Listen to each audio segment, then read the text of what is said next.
Mně se velmi líbí, že Festa Music Group je organizace, která se stará o studenty, stará v tom smyslu, že když je nějaký problém zdravotní, doprovodit k lékaři, do nemocnice, tak je to možné. Prostě vždycky někdo z Festa Music Group je doprovodí. To samé, když vlastně rodiče, aby věděli, že když je nějaký problém nebo nějaká nejasnost, tak vždycky je někdo na telefonu, může pomoci, poradit, takže to si myslím, že je velmi, velmi důležité.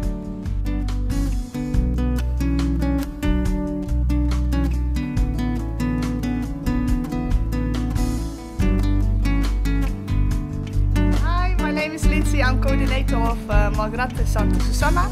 I work for Festa Music now 3 years and I like it a lot. My job is that I go in to drive around my scooter Margrethe Santo Susanna.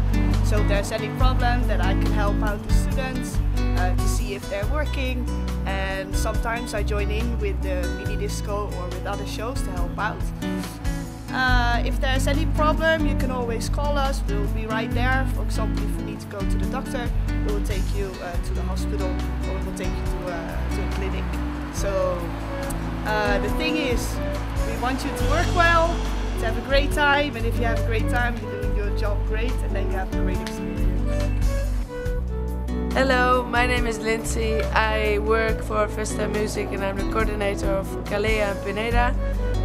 My work is to help the students and solve problems. Hello, I'm Julia and I work for Festa Music and I like it really, really much. We make activities with children and with adults and we are trying to have fun with everybody and make their holidays very good.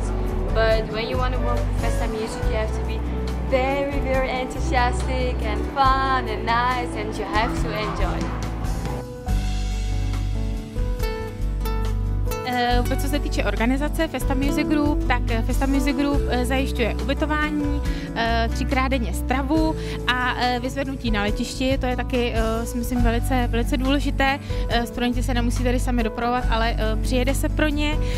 Potom na tento rok 2012 bude mít Festa Music Group získá osvědčení kvality, co se týče cestovního ruchu, což je také velice prestižní záležitost. A ještě bych chtěla říct, že jsem tady velmi spokojená, velmi šťastná, že jsem tady mohla strávit 6 dní, že jsem si opravdu tady přesvědčila, že je to dobrá věc a můžu jí doporučit. Takže hodně štěstí.